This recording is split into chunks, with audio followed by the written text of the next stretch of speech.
La parole est à Madame Christiane Taubira, garde des Sceaux, ministre de la Justice.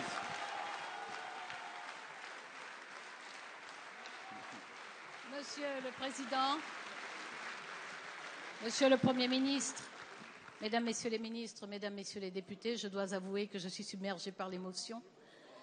J'espère être capable de vous dire quelques mots. Je suis extrêmement reconnaissante à Monsieur le Premier ministre et au Président de la République de nous avoir offert l'opportunité de conduire cette très belle réforme, de la conduire avec force, de la conduire constamment avec la confiance du gouvernement, de la conduire avec votre participation active. Vous avez amélioré ce texte, vous l'avez enrichi, vous avez été fortement présent durant les longues nuits. Vous avez été là, stoïque, à entendre parfois des propos absolument insupportables qui heurtaient nos valeurs profondes, qui heurtaient notre éthique. Mais nous avons eu aussi de très grands et de très beaux moments de démocratie. Nous avons eu dans l'opposition des interventions et des parlementaires qui se sont battus sur ce texte, qui ont fait valoir leur opposition forte, ferme, avec des arguments. Nous leur en savons gré parce que ces interventions-là resteront aussi dans l'histoire. Nous savons que nous savons bâtir ensemble. Nous savons que nous n'avons rien pris à personne. Nous nous sommes interrogés lorsque les premières interrogations se sont exprimées dans la société. Nous nous sommes demandé si nos convictions suffisaient. Et puis, nous avons écouté attentivement les inquiétudes, les protestations des opposants. Nous nous sommes efforcés d'y répondre lucidement, franchement, clairement, en les renvoyant au texte. Nous nous sommes demandé ce qui était le plus précieux pour les couples hétérosexuels et les familles hétéroparentales. Nous savons que c'est d'abord le lien biologique et nous savons que nous n'y avons pas touché. Nous savons que les couples hétérosexuels et les familles hétéroparentales sont très attachés à la présomption de paternité. Nous n'y avons pas touché. Par contre, nous avons amélioré l'exercice de l'autorité parentale. Nous avons facilité le partage de l'autorité parentale. Nous avons protégé des milliers d'enfants.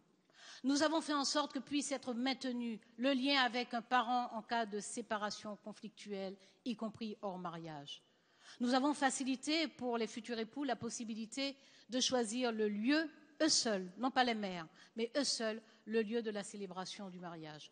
Nous savons donc que nous n'avons rien ôté à personne et qu'au contraire, par ce texte de loi, nous avons reconnu les droits de nos concitoyens dont la citoyenneté était sournoisement contestée et nous avons ouvert des droits à tous les autres couples. C'est donc incontestablement un texte généreux que vous avez voté aujourd'hui et nous vous en savons définitivement gré. Nous savons aussi qu'il faut parler à celles et ceux qui ont été blessés ces jours derniers par des mots, par des gestes, par des actes. Leur dire qu'ils sont pleinement de cette société et que nous savons que la responsabilité de la puissance publique, c'est de lutter contre les discriminations. C'est une exigence du pacte républicain. Et lutter contre les discriminations, c'est évidemment ouvrir à tous les citoyens les dispositifs de droit commun ainsi que les plus belles institutions de la République. Nous voulons dire en particulier aux adolescentes, aux adolescents de ce pays qui ont été blessés, qui ont été désemparés ces derniers jours, qui ont été dans un désarroi profond, immense, qui ont découvert une société où une sublimation des égoïsmes permettait à certains de protester bruyamment contre les droits des autres. Nous voulons leur dire simplement qu'ils sont dans leur singularité et dans leur place dans la société, que nous les reconnaissons dans leur place dans la société, avec leurs mystères, avec leurs talents, avec leurs défauts, leurs qualités, leurs fragilités, que c'est ça la singularité de chacune, chacun d'entre nous, indépendamment même de toute question sexuelle. Chacune, chacun d'entre nous est singulier et c'est la force de la société. Et c'est même la condition de la société, c'est la condition de la relation dans la société. Alors nous leur disons, si vous êtes pris de désespérance, balayez tout cela. Ce sont des paroles qui vont s'envoler. Restez avec nous et gardez la tête haute. Vous n'avez rien à vous reprocher. Nous le disons haut et clair, à voix puissante. Parce que, comme disait Nietzsche, les vérités tuent, celles que l'on tait deviennent vénéneuses. Merci à vous tous.